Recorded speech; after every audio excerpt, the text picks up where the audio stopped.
También, ¿verdad? Vamos a comparar la cromatografía en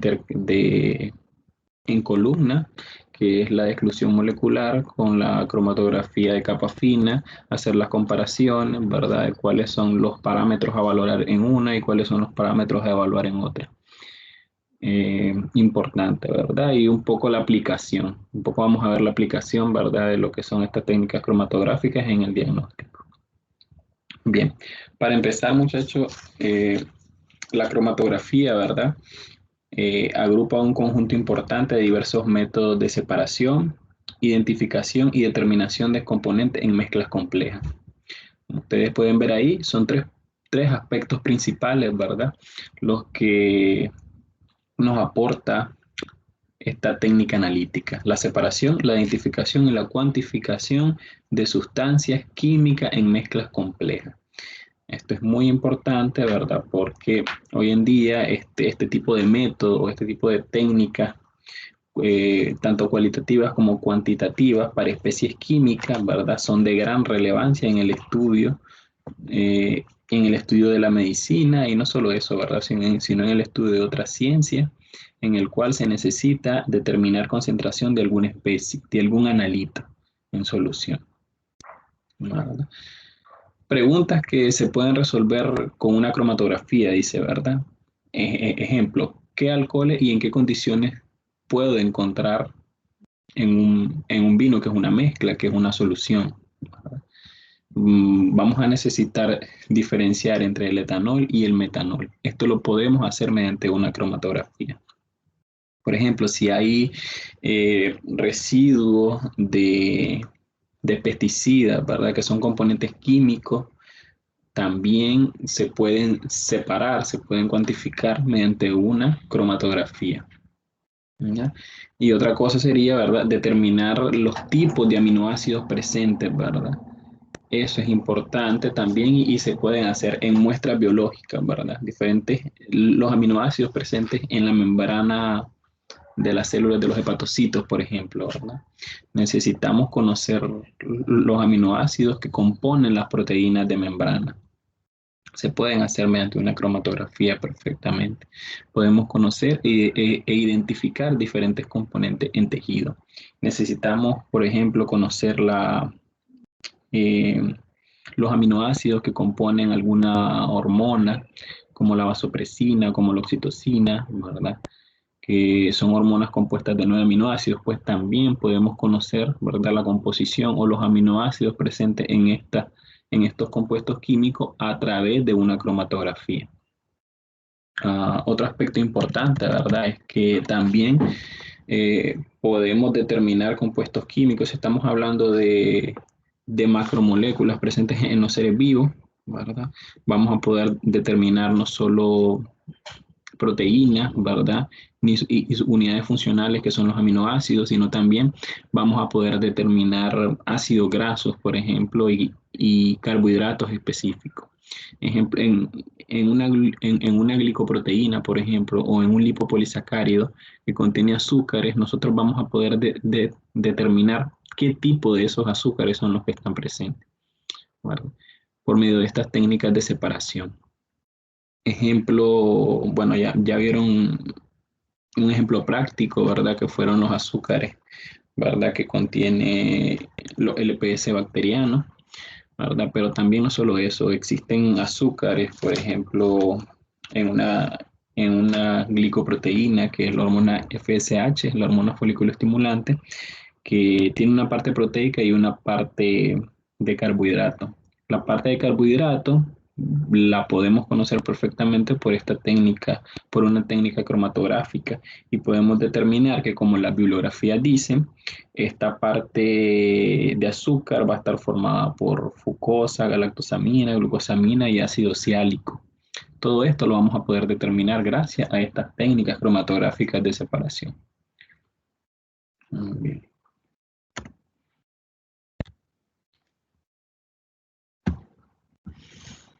Eso es, verdad, lo que se pretende, ¿verdad? En esta clase, ¿verdad?, que es la presentación general del método analítico, en este caso la cromatografía, Vamos a ver un poco de cromatografía en columna, ¿verdad?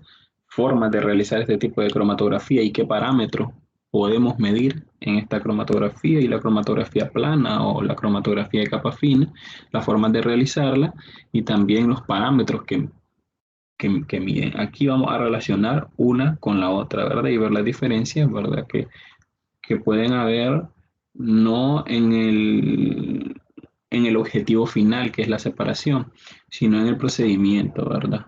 Que es diferente. Y por último, vamos a ver algunos cromatógrafos, ¿verdad? Que son los equipos que se utilizan para esta técnica analítica y cuáles son los componentes, por ejemplo. Y en el caso de los cromatogramas, que ya son, ¿verdad? Las lecturas finales, son las señales, ¿verdad? Químicas que son analizadas por un detector y que nos da una especie de gráfico en el cual nosotros podemos relacionar concentración, ya sea con tiempo de retención o con volumen de elusión, en este caso. Entonces vamos a hablar un poco de eso también. Muy bien.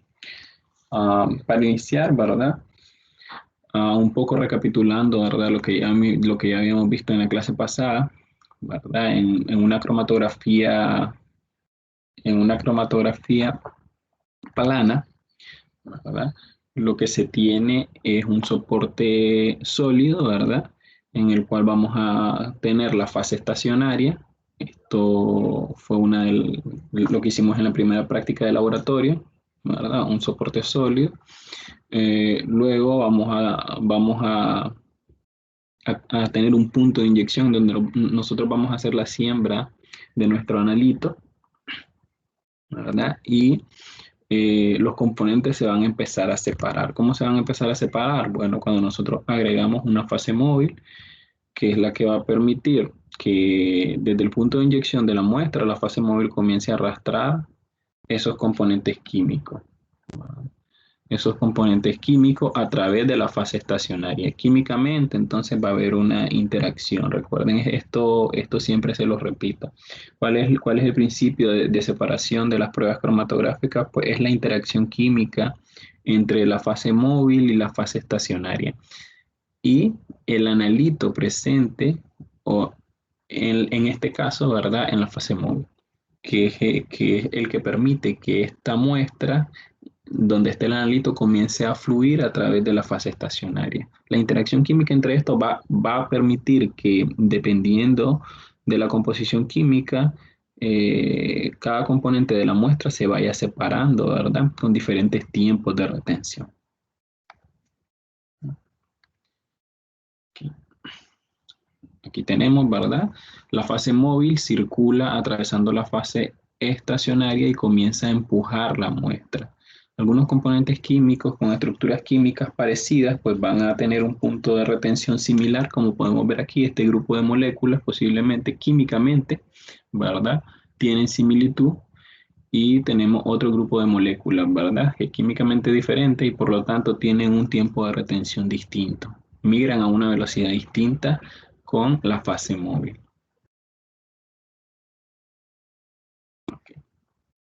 Fase estacionaria. Cuando hablamos de la fase estacionaria, como característica, esta fase estacionaria se mantiene fija en un soporte. El soporte puede ser plástico o puede ser metálico. La fase estacionaria puede ser de dos tipos, ¿verdad? Puede ser líquida o puede ser sólida. Siempre va a ser de estas dos, o líquida o sólida la fase estacionaria. Y como característica, la fase estacionaria, mientras más homogénea sea, va a ser más eficiente para la separación cromatográfica.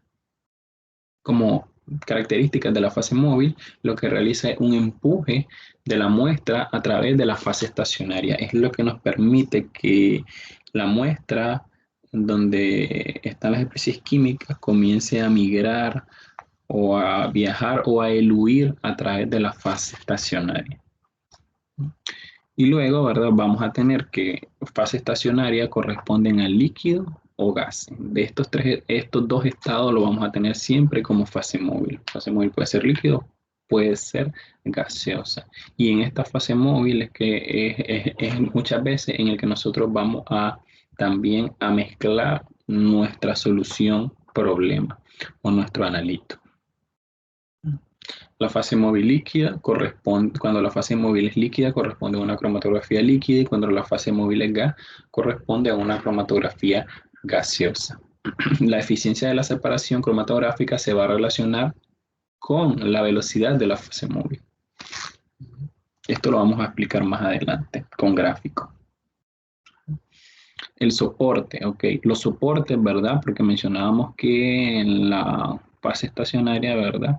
Muchas veces, ¿verdad? Se encuentra sobre soportes que pueden ser, en el caso de la cromatografía plana, puede ser de vidrio, puede ser de aluminio también, aunque no lo mencione aquí, y puede ser de papel. En la cromatografía en columna, el soporte va a ser de vidrio, vidrio con relleno o capilares. Estas tres, ¿verdad? Ahora, como primer punto, toda cromatografía pone en contacto dos fases invisibles, lo que quiere decir que son dos fases que no se pueden mezclar totalmente. Interaccionan químicamente, pero no se mezclan, ¿verdad? La fase móvil nunca se mezcla con la fase estacionaria. Son fases invisibles, ¿verdad? Como punto 2, la fase móvil lo que hace es empujar a los analitos a través de la fase estacionaria. Como punto número 3, los analitos se desplazan a diferentes velocidades dependiendo de la afinidad que tengan por cada fase. Aquí viene lo que les mencionaba, interacción química entre fase estacionaria y fase móvil en relación con la muestra problema, con el componente químico que nosotros queramos separar. De esa manera se van a desplazar a diferentes velocidades. Todo esto corresponde a un equilibrio químico, ¿verdad? Cuando se alcanza un equilibrio químico entre la sustancia a estudiar y la fase estacionaria y la fase móvil, se comienzan a dar diferentes tiempos de separación. Ok, esto, ¿verdad? Lo vimos también en la primera clase que les di, ¿verdad? Que son los diferentes tipos de cromatografía, es decir, su clasificación, ¿verdad? Y en el trabajo práctico, nosotros lo que realizamos, ¿verdad? Fue una cromatografía líquido sólido, es lo que hemos realizado hasta este momento, ¿verdad? Cromatografía líquido sólido, en ambas prácticas, ¿verdad? En la cromatografía de capa fina y en la cromatografía de permeación en gel, que es en columna. Ambas, ¿verdad? Contienen una fase estacionaria sólida y la otra es una fase móvil que es líquida. Ok, luego, ¿verdad? Tenemos la clasificación de las cromatografías según la forma de contacto entre las fases, lo que va a depender de su soporte. En este caso, ¿verdad?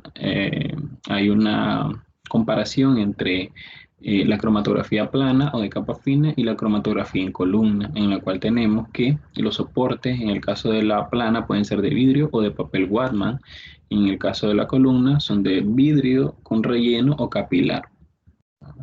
La fase móvil se mueve por acción capilar o por efecto de la gravedad en la cromatografía de capa fina, y en la columna la fase móvil se mueve por presión o por gravedad. Los parámetros que se miden en el caso de la cromatografía de capa fina, el RF.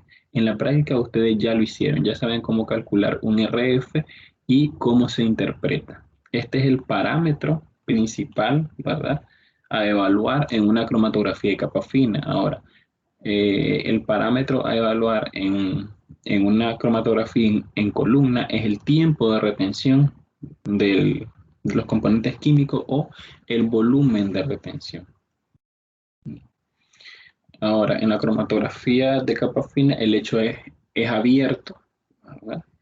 Y en la cromatografía en columna el proceso que se da es un proceso de elusión del analito. Más adelante vamos a explicar en qué consiste este proceso de elusión. Y luego, para revelar, ¿verdad? La cromatografía de capa fina tiene una especie de revelado, ¿verdad? Que fue lo que hicimos nosotros, ¿verdad? Para determinar las manchas o los componentes químicos.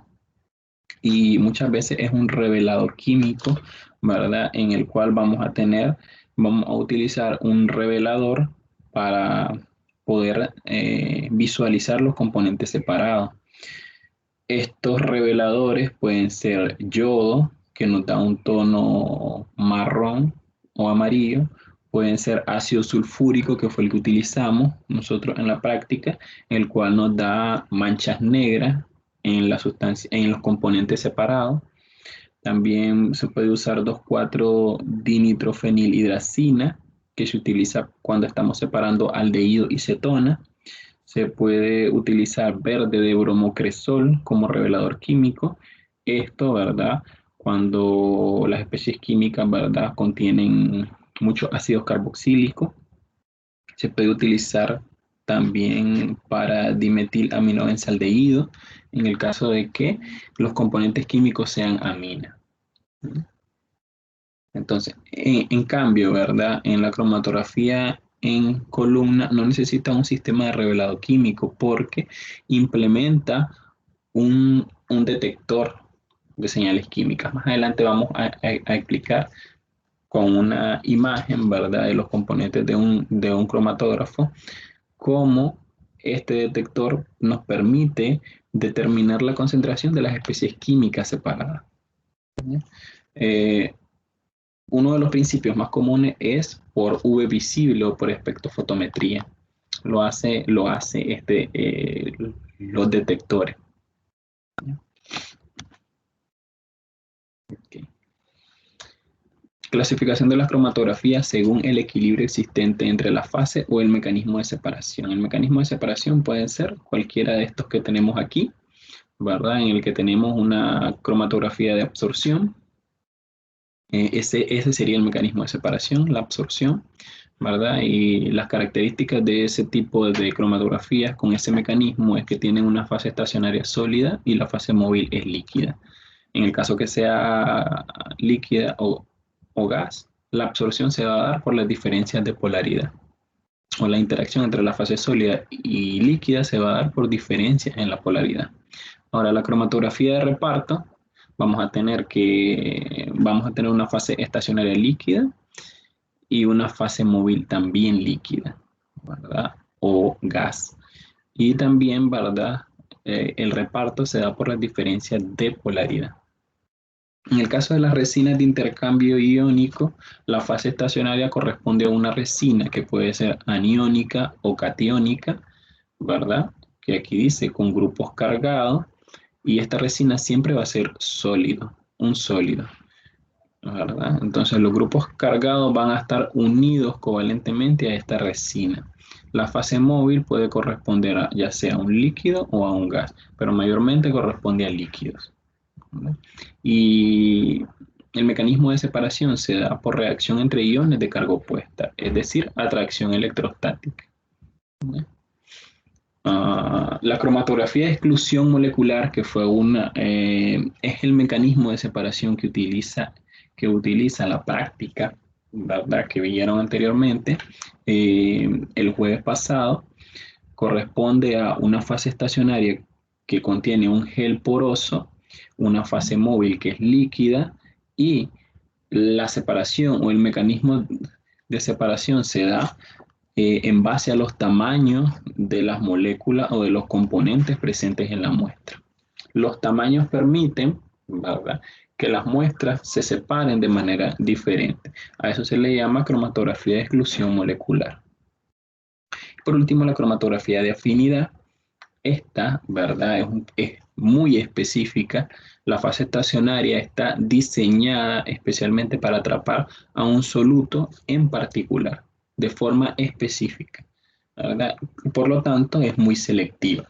Aquí es cuando, ¿verdad?, se aplican también principios inmunológicos, es decir, tenemos un anticuerpo adherido a la fase móvil que nos va a permitir captar a un componente específico, ¿verdad?, de nuestra muestra, ¿verdad?, que está mezclada con la fase móvil. A medida que vaya pasando la muestra por la fase móvil y interaccione con los anticuerpos, estos van a ir formando complejos y van a quedar atrapados ahí. Por lo tanto, se considera muy selectiva porque ya vimos la afinidad que tiene el anticuerpo por su antígeno, ¿verdad?, en el primer seminario que ustedes vieron. Muy bien. Aquí, ¿verdad? Ya para entrar un poco, ¿verdad? A lo que es la cromatografía de exclusión molecular. El principio o el mecanismo es, como les explicaba, separa en base al tamaño de las moléculas. ¿Ok? ¿Cómo se da esta cromatografía? En columna. El principio es por elusión. ¿Por qué se dice que es por elusión? Bueno, vamos a describir un poco, ¿verdad?, lo que es esta cromatografía. Las columnas, ¿verdad?, principalmente están constituidas por un sólido inerte que está finamente dividido y que mantiene la fase estacionaria en su superficie. Aquí lo podemos observar. Un sólido inerte, ¿verdad?, finamente dividido, en el que tenemos, ¿verdad?, microesferas, posible microesferas de gel, ¿verdad? O una matriz de gel, y estas microesferas, ¿verdad?, están bañadas con una matriz de gel que permiten que la fase estacionaria esté en la superficie, ¿verdad? Ahí, como les explicaba. Ahora, la fase móvil va a ocupar los espacios abiertos entre las partículas del material empacado. Entonces, esta columna va a estar llena de fase móvil, ¿verdad?, que corresponde a una fase móvil líquida y que va a llenar todos los espacios, ¿verdad?, entre la fase estacionaria, que corresponde a la matriz del gel.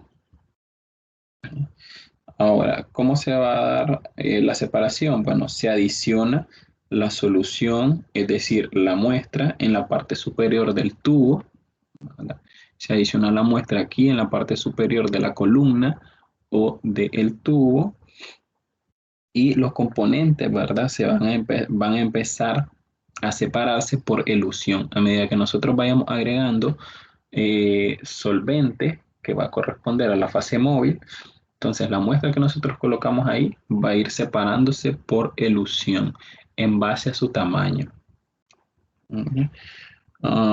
Entonces luego la dilución lo que va a implicar es la purificación de una especie química por lavado, así como lo ven de sencillo. A medida que nosotros vayamos agregando, ¿verdad?, solvente, vamos a ir, por decirlo así, lavando los componentes químicos de la muestra a medida que vayan pasando, ¿verdad?, por la matriz del gel.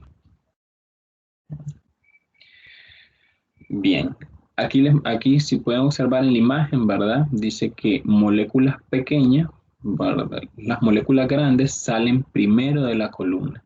¿Por qué las moléculas grandes en una muestra van a salir pequeñas, van a eluir primero? Bueno, porque van a tener menor tiempo de retención en la fase estacionaria. El tiempo de retención, por lo tanto, es pequeño, corresponde al tiempo de retención pequeño. ¿Por qué? Porque las moléculas grandes no pueden entrar por los poros del gel, ¿ya?, sino que pasan a través de los espacios directamente, ¿verdad? Por lo tanto, eluyen primero. En cambio, las moléculas pequeñas, aquí pregunta, ¿verdad? Entonces, ¿qué pasaría con las moléculas pequeñas y cómo será su tiempo de retención? Bueno, eh, si explicamos, ¿verdad?, por qué las moléculas grandes salen primero y cómo será el tiempo de retención, podemos concluir lógicamente, ¿verdad?, qué pasaría con las moléculas de menor tamaño. Y por lo tanto, el tiempo de retención va a ser mayor.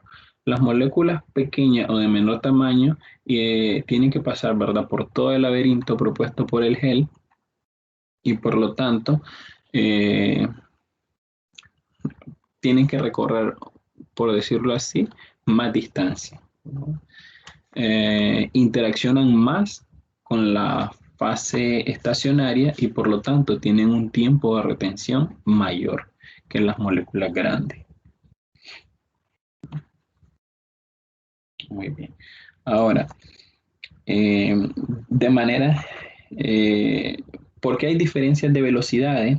Bueno, porque los componentes presentes en la mezcla problema, ¿verdad?, se van a separar, ¿verdad?, de manera diferente por el tamaño que presente.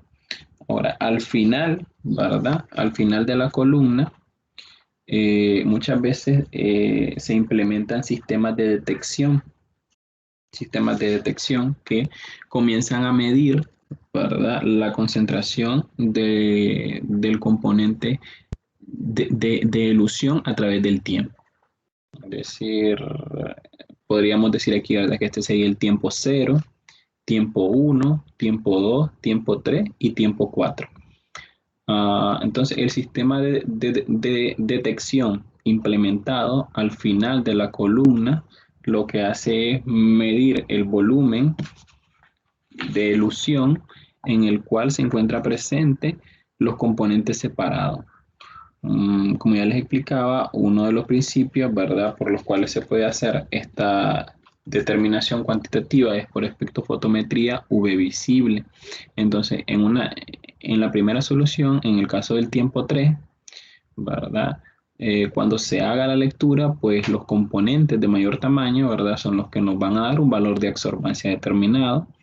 Y en el caso del tiempo número 5, el último tiempo, vamos a saber que corresponden a moléculas más pequeñas con una absorbancia, ¿verdad?, diferente. Esto nos va a ayudar, ¿verdad?, a clasificar de esta manera los componentes químicos separados. ¿Ya? A la señal, ¿verdad?, que nos dé al final, ¿verdad?, le vamos a llamar cromatograma, que es, ¿verdad?, el gráfico que vamos a obtener del detector. Tenemos, ¿verdad?, ahora la cromatografía plana, ¿verdad? Diferencias, ¿verdad? Habíamos dicho, ¿verdad?, que tiene, ¿verdad?, o necesita de un sistema de revelado, no un sistema de detección como el que utiliza la cromatografía en columna, ¿verdad? Y el parámetro a evaluar es el RF, que es la relación de frente, ¿verdad?, que corresponde a la distancia recorrida por el analito entre la distancia recorrida por la fase móvil. Luego se comparan los RF, ¿verdad?, de los estándares con los RF de la muestra para poder determinar qué componentes químicos fueron separados de la muestra problema.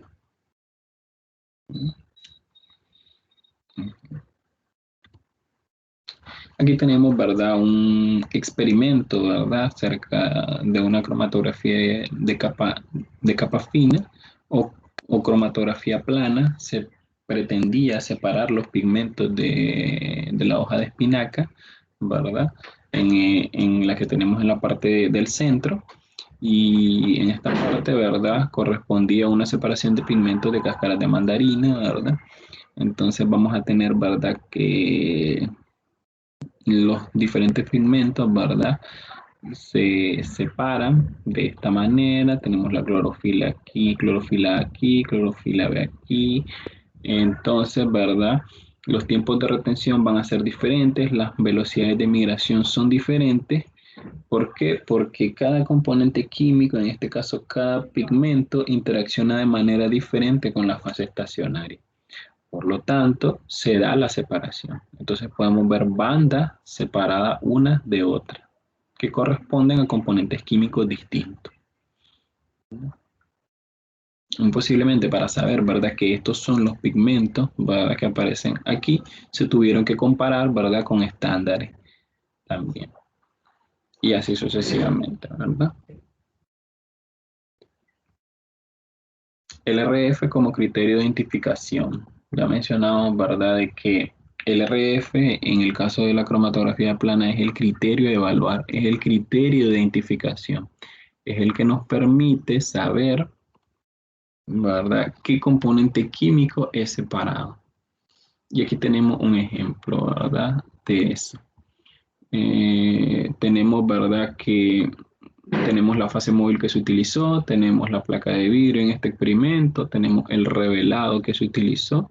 En el caso del revelado para azúcares universal y muy común es el resorcinol, ¿verdad? Y si podemos observar aquí, se pusieron diferentes estándares, miren, igual que lo que hicimos nosotros en la práctica. Maltosa, glucosa, sacarosa y fructosa. Diferentes estándares, se midió el RF de cada uno, se midió la distancia, ¿verdad?, del frente, y es lo que tenemos aquí, ¿verdad? X corresponde a la distancia entre la línea de siembra o la línea de partida y el centro de la mancha o de la muestra separada. Y tenemos que Y va a corresponder a la distancia entre la línea de siembra y el final del frente de elusión. Luego, para calcular el RF solo se realiza una división. ¿Ya? Si nosotros podemos observar aquí, ¿verdad? Eh, los RF, ¿verdad?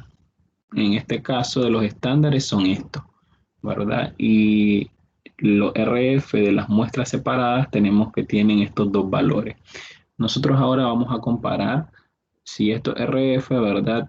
Son parecidos a cualquiera de los RF de los estándares. El, el primero, ¿verdad? Que corresponde a 0.1395, ¿verdad? Es parecido, ¿verdad? Al de la, vamos a ver, este 0.0123 es parecido al de la maltosa, ¿verdad? Entonces, esto RF, ¿verdad? Podemos decir que posiblemente, ¿verdad?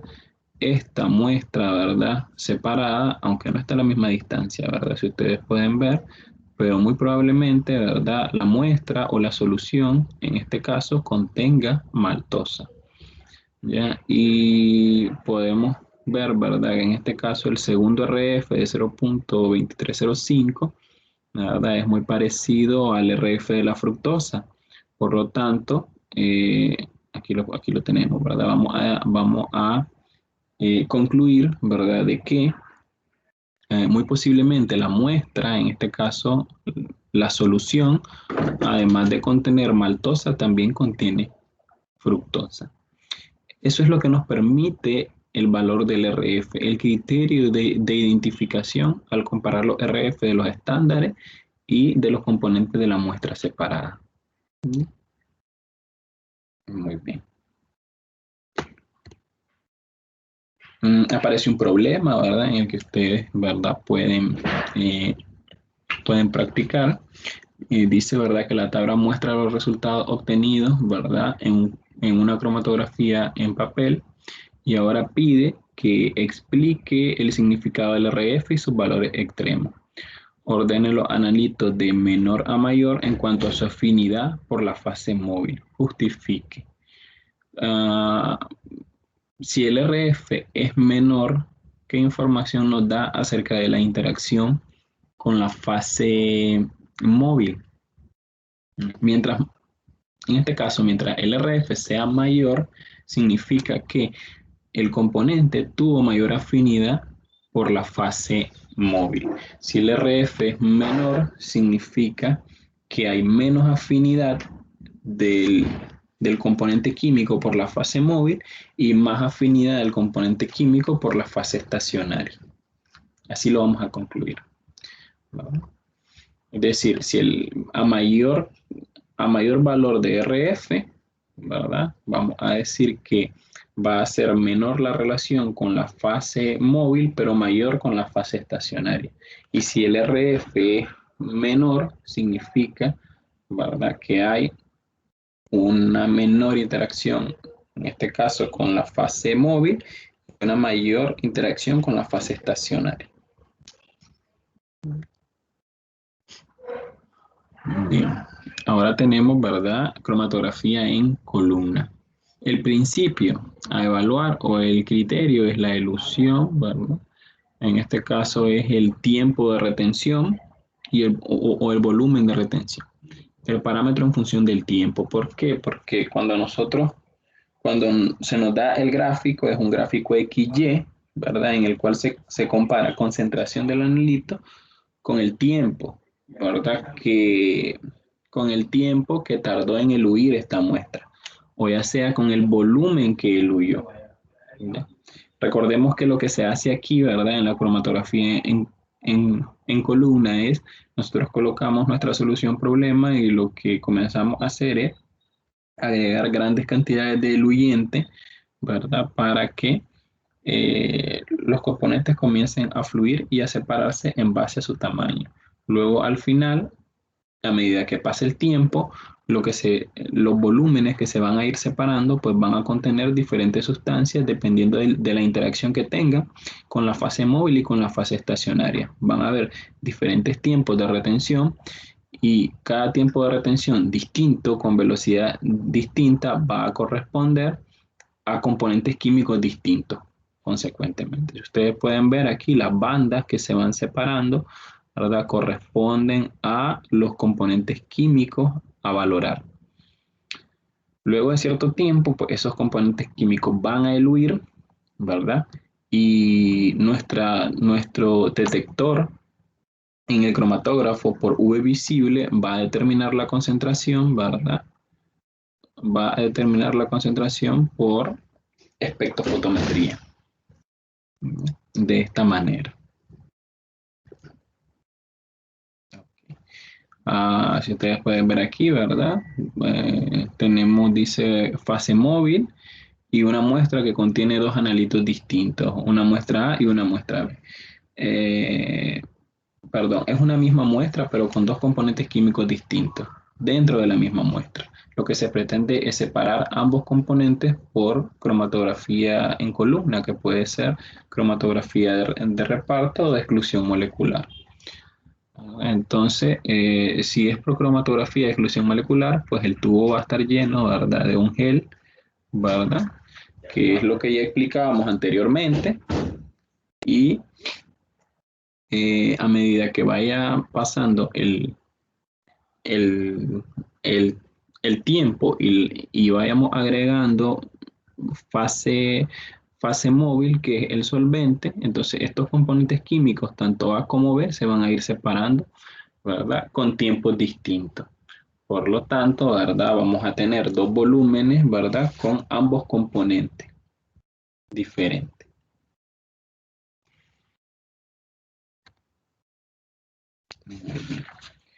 Ahora, tenemos, ¿verdad?, el otro tipo de cromatografía, ¿verdad?, que es la cromatografía de intercambio iónico. ¿Qué podemos decir de la cromatografía de intercambio iónico? Pues es una cromatografía que se basa en la separación de especies químicas cargadas o especies químicas con carga. Entonces, si nosotros queremos separar especies químicas con carga, que son los que van en la muestra, nuestra fase móvil en este caso, ¿verdad?, debe contener un ion contrapuesto. Es decir, si nosotros queremos separar, en este caso, si nosotros queremos que al final lo que se diluya, ¿verdad?, son aniones, ¿verdad? Entonces, en la fase estacionaria, ¿qué es lo que, qué, qué cationes van a estar ahí? Pues también van a ser de la misma carga de la especie que nosotros queremos que diluya.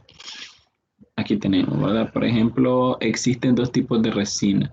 Resinas con grupos sulfónicos que tienen cargas positivas, como el ejemplo que tenemos aquí, o resinas con aminas cuaternarias que tienen carga positiva. Si en la muestra vienen especies cargadas, mmm,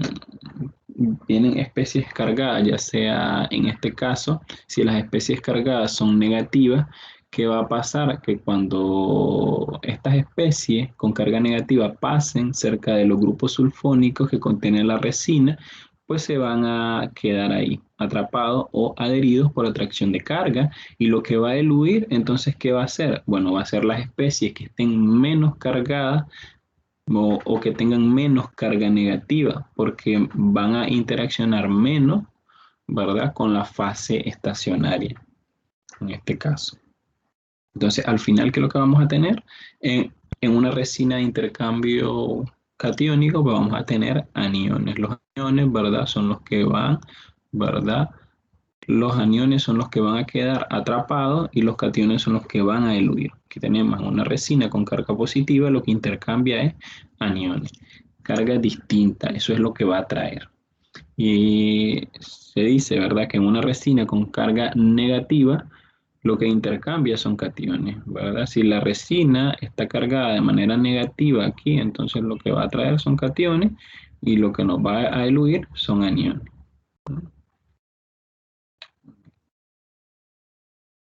Ahora, ¿verdad?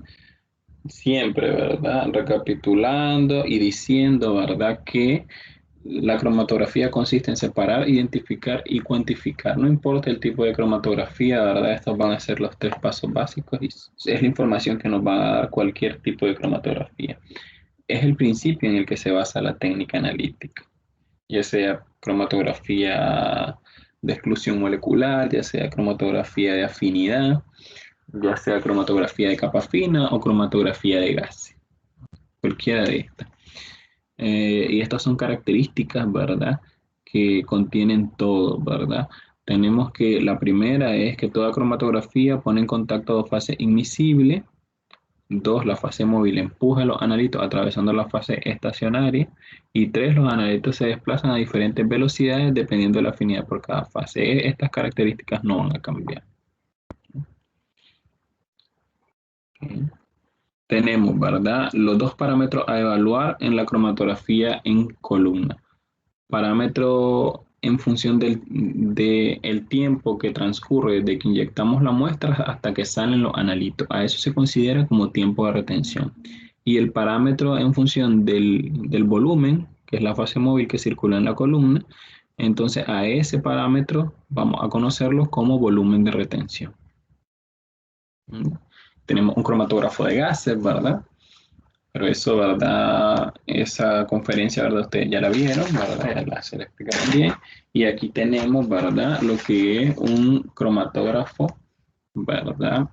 Un cromatógrafo de gases, los componentes. Y aquí es que tenemos, ¿verdad? Un cromatógrafo para, ¿verdad? Cromatografía líquida o HPLC, ¿verdad? Vamos a tener, ¿verdad? Que un sistema en el cual van a haber soluciones, ¿verdad? Que permiten que hayan lavado, ¿verdad? Que corresponde al solvente, ¿verdad?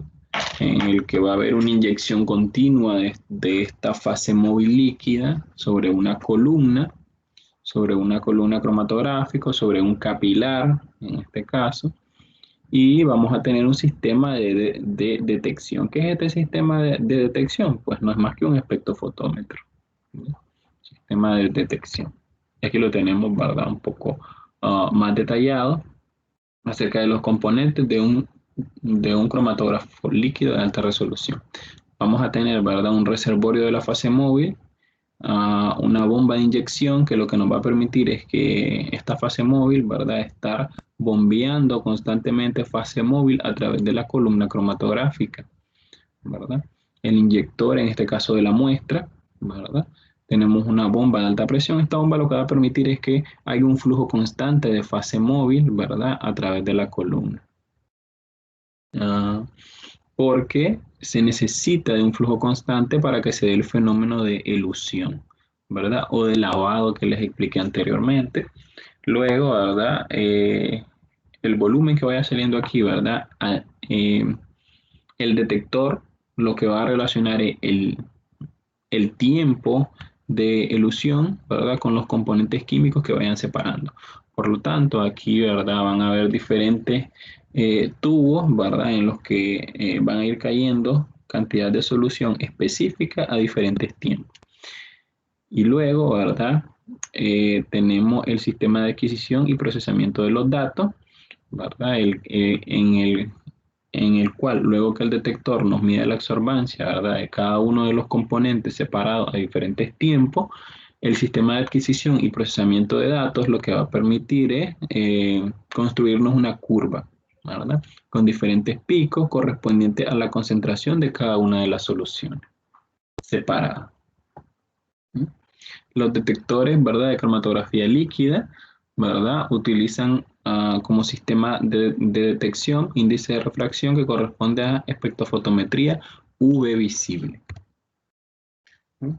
Y aquí lo tenemos, ¿verdad? Nuevamente, pero aquí ya lo tenemos, ¿verdad? Con la señal final o lo que nos construye, en este caso, el sistema de procesamiento de datos que corresponde al cromatograma. El cromatograma es la gráfica que tenemos aquí, nos relaciona la concentración en relación con el tiempo, ¿verdad? En relación con el tiempo o con el volumen. Vamos a tener, ¿verdad? Que en una cromatografía líquida en columna, una vez que se separan los componentes y el detector por espectrofotometría nos dé la concentración, vamos a observar estos picos, ¿verdad? Estos picos que van a corresponder, ¿verdad? A las especies químicas separadas. Ya, en este caso, este cromatógrafo corresponde a eh, fructosa, glucosa y sucrosa, ¿verdad? Esos van a ser los picos de separación, los picos que fueron separados, ¿verdad? En una cromatografía de fase líquida. Parecido, me imagino que el doctor Vilche le explicó, ¿verdad? De que el experimento, ¿verdad? Que realizaron el día jueves, pues se tenía los materiales para hacer la cromatografía en columna, pero que el sistema de detección no estaba funcionando. Por lo tanto, lo que iban a hacer es que los volúmenes separados, ¿verdad? De forma manual se iban a ir a leer por espectrofotometría y uno mismo tendría que construir la curva de forma manual.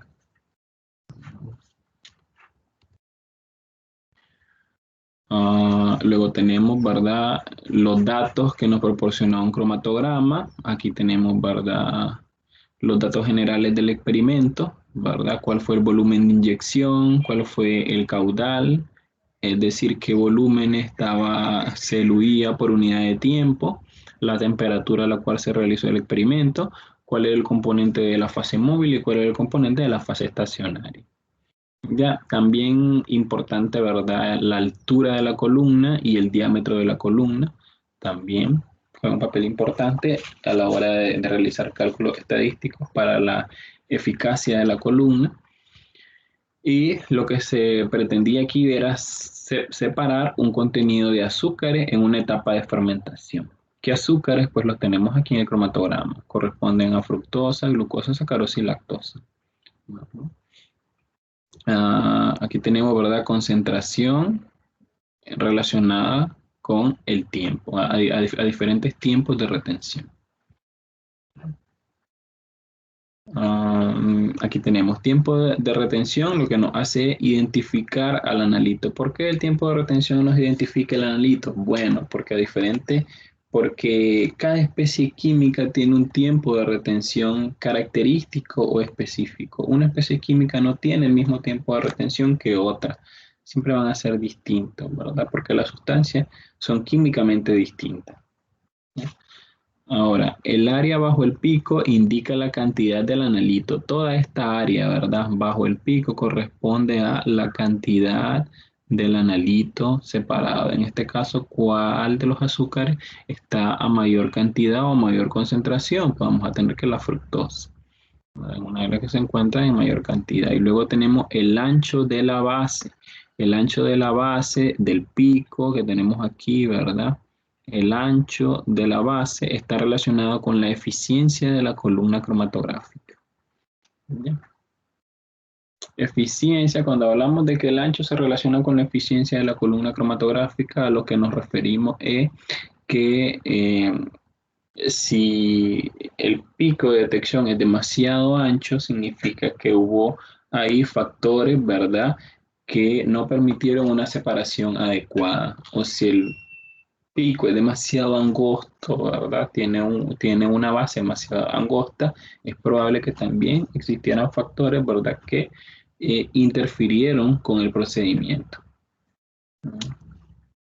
Por lo tanto, el ancho de la base está relacionado con la eficiencia de la cromatografía o del experimento en este caso.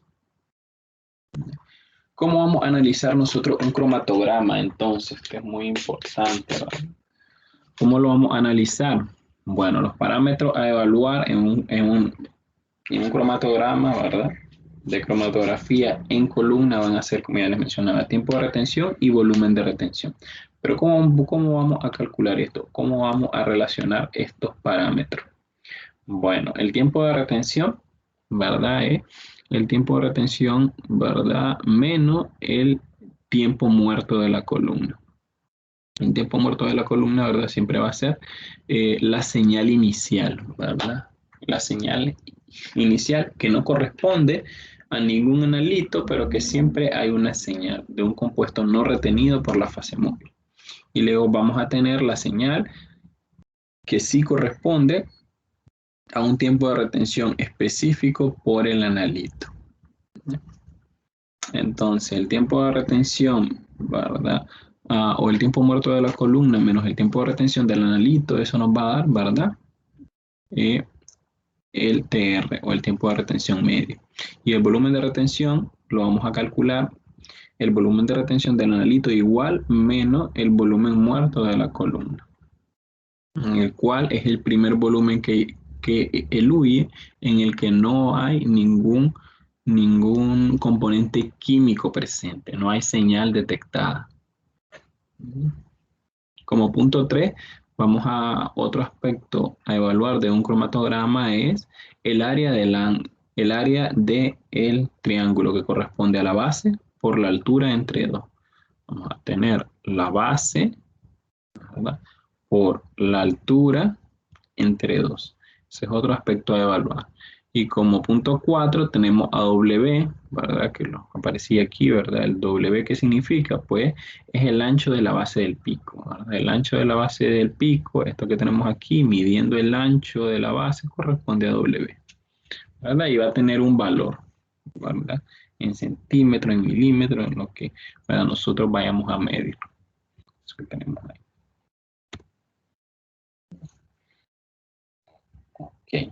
Aquí tenemos, ¿verdad?, un experimento, ¿verdad?, o un cromatograma en el cual nosotros podemos ver, ¿verdad?, cómo es el comportamiento de una muestra A, de una muestra B y de una muestra C, de diferentes patrones, ¿verdad? Y muestras desconocidas.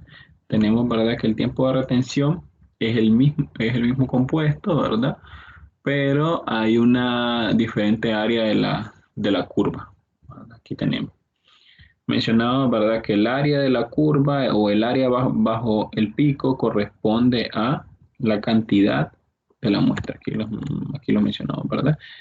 Y el área bajo el pico indica la cantidad de analitos, ¿verdad? Entonces, si tenemos un tiempo de retención que el mismo tiempo de retención, tenemos mismo tiempo de retención para diferentes muestras, pero para una muestra igual, pero a concentraciones distintas. Aquí tenemos, ¿verdad?, entonces que el área bajo el pico es mayor porque la muestra tiene una mayor concentración. Aquí el área bajo el pico es menor porque la muestra está a una menor concentración, 0.1 ppm respectivamente y 0.5 ppm. Ahora, ¿verdad? El parámetro cualitativo es el tiempo de retención en el cual, ¿verdad?, vamos a valorar, a tener, ¿verdad?, siempre estándares o patrones, ¿verdad?, en el cual nosotros vamos a ver los diferentes tiempos de retención y a comparar los tiempos de retención.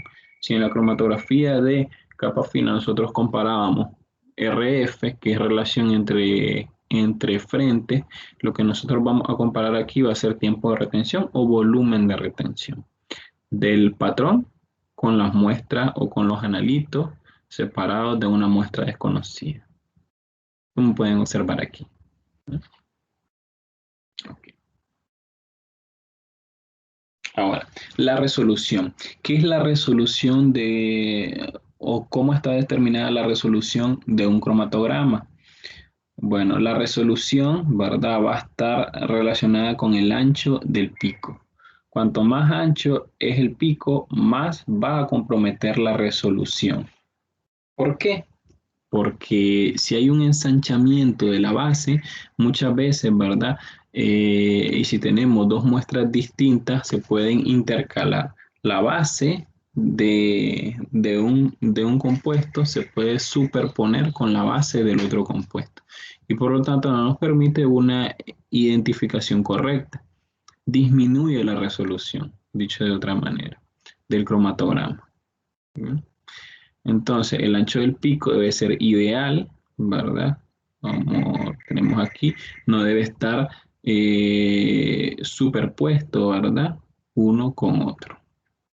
¿Cómo se calcula? Pues aquí lo tenemos, ¿verdad? ¿Cómo se calcula? ¿Verdad? Tenemos el tiempo de retención del compuesto B menos el tiempo de retención del compuesto A. Y vamos a tener el ancho de la base del compuesto A más el ancho de la base del compuesto B entre 2. De esta manera, ¿verdad?, calculamos la resolución del cromatograma, relacionando dos picos distintos, ¿verdad?, de dos compuestos químicos distintos. Si la resolución, ¿cuál sería en este caso la resolución más adecuada de estas tres señales? Pues corresponde a esta. Miren, los componentes y los picos bien separados, cada una de las bases, ¿verdad? Bien definida, como lo tenemos aquí. Y la resolución ideal, en este caso aquí, check, corresponde a 1.5 o mayor. Cuando la resolución corresponde a 1.5 o mayor, entonces vamos a decir que nuestro cromatograma, ¿verdad?, tiene una resolución óptima. Ahora, eficiencia de la columna. ¿Cómo o cuáles son los factores que pueden intervenir en la eficiencia de la columna? ¿Verdad? Okay. Aquí podemos ver, ¿verdad? Los picos deben ser, ¿cómo deben ser los picos, ¿verdad? En un cromatograma. Los picos deben ser agudos, es decir, con una base pequeña o con doble de pequeño, ¿verdad? Que ya mencionábamos que corresponde a la base del pico. Mientras más ancha sea la base, significa que menor es la eficiencia, porque mientras los picos sean más altos, más agudos, como los tenemos aquí, mejor es la eficiencia de una columna. Baja eficiencia si fueran de esta manera, ¿verdad? Como tenemos aquí, alta eficiencia si fueran picos agudos con una base pequeña. ¿Ya?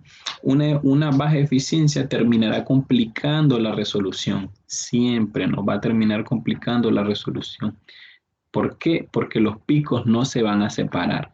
Por lo tanto, ¿por qué? Porque si la base, ¿verdad?, se ensancha, entonces se van a superponer, que es lo que les dije aquí.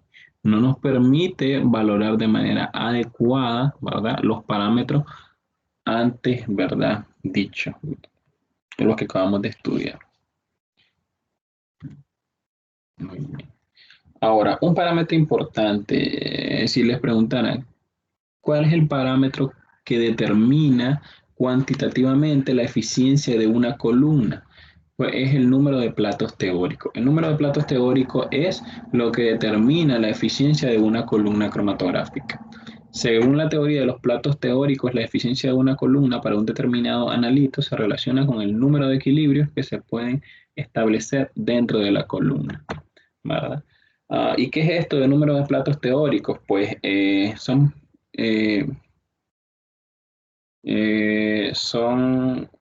es como que nosotros tomemos toda la columna cromatográfica y la dividamos de manera imaginaria en, en platos pequeños, ¿verdad?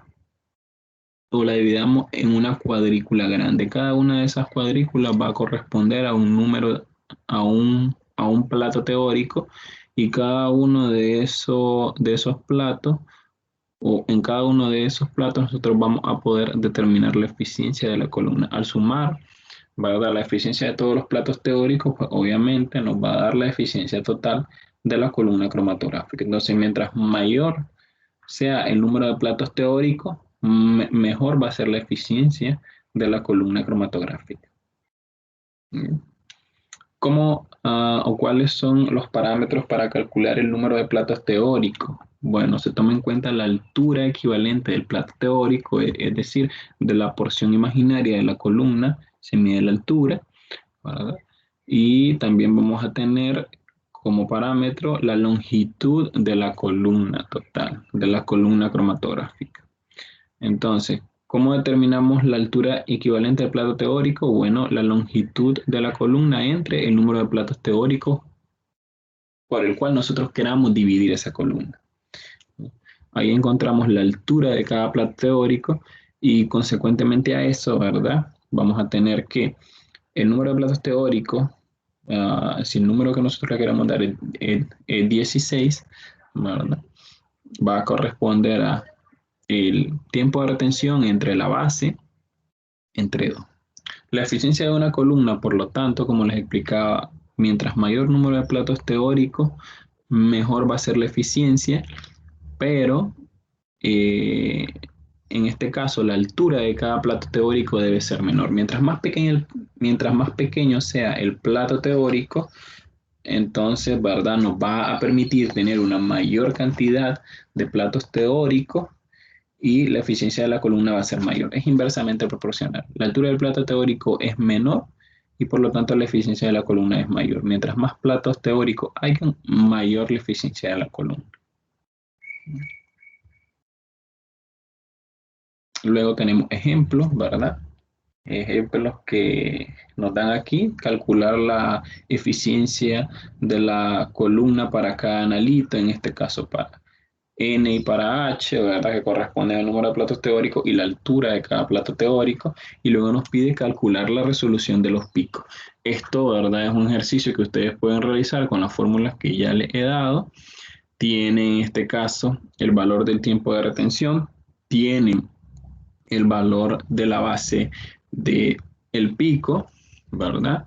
Con esto ustedes pueden calcular, ¿verdad? La resolución de, del cromatograma. Y luego tenemos, ¿verdad? Aquí otro experimento, ¿verdad? Que corresponde al tiempo de retención, ¿verdad? Y el ancho de la base de la columna. ¿Y para qué le dan la longitud de la columna total?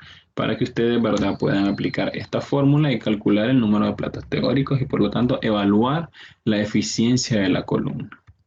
Entonces, este experimento ustedes lo pueden, ¿verdad? O este cálculo ustedes lo pueden realizar perfectamente con los datos que les doy. Y ya por último, ¿verdad? Vamos a terminar.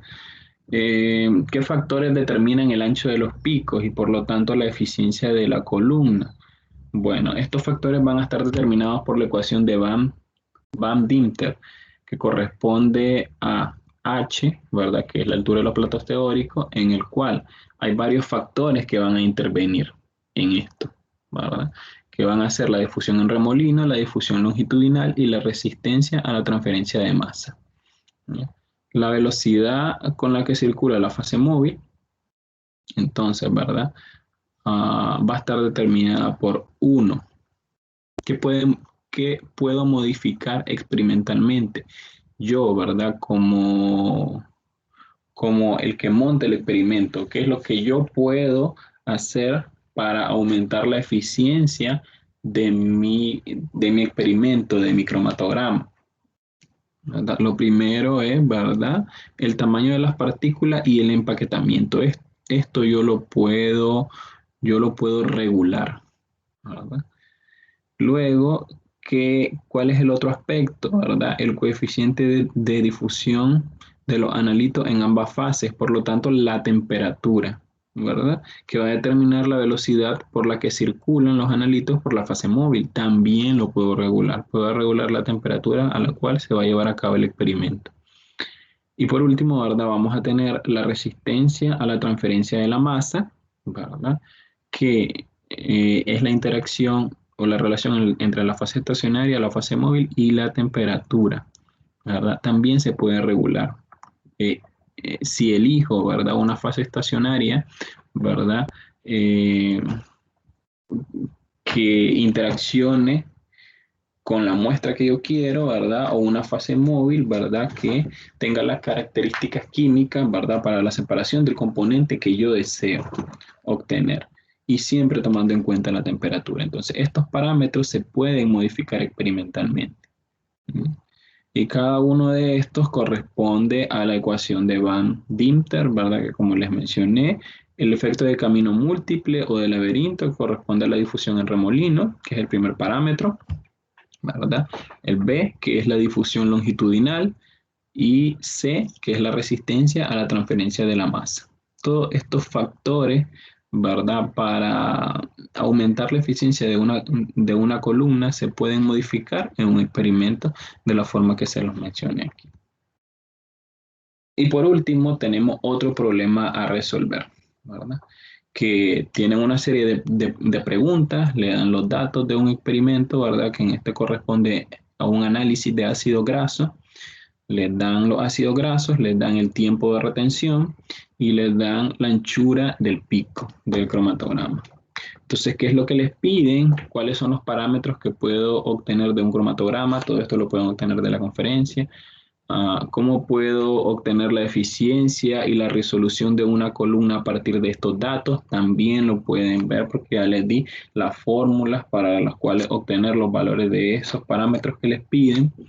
Y por último, ¿verdad? ¿Cuáles son los factores que pueden modificar la eficiencia de una columna? Se los acabo de dar y pueden justificar la respuesta también. Entonces, esto le va a servir a ustedes para aplicar lo que hemos visto en la conferencia a un problema, ¿verdad? O a un experimento, ¿verdad? Determinado. Muy bien, ¿verdad? Eso sería, ¿verdad? La conferencia. Ahí tienen la bibliografía, ¿verdad? Como siempre, muchachos, ¿verdad? Les recuerdo, ¿verdad? La conferencia solamente, ¿verdad? Mm, es un resumen. Recuerden que tenemos poco tiempo para dar unos temas bastante extensos y bastante complejos, ¿verdad? Pero, y por lo tanto, siempre se les recomienda que vayan eh, a documentarse en la bibliografía. Aquí les pongo, ¿verdad? Aquí les pongo las bibliografías que utilicé, ¿verdad? Donde pueden encontrar más información, ¿verdad? Yo me hago disponible, si a ustedes les parece, yo les paso, ¿verdad? Libros de análisis instrumental con el que ustedes puedan estudiar más, ¿verdad? Acerca de estas técnicas. Recordemos que ya la próxima semana ya tienen seminario, ¿verdad? Y el seminario corresponde, ¿verdad? A las pruebas cromatográficas. Entonces, ¿verdad? Los animo, ¿verdad? A que busquen la bibliografía y se documenten un poco más, ¿verdad? Acerca de estas técnicas, ¿verdad? Que son bastante extensas. Listo, ¿verdad? Entonces hemos terminado la presentación. Si tienen alguna pregunta, ¿verdad? ¿Se escuchó bien? ¿Todo claro?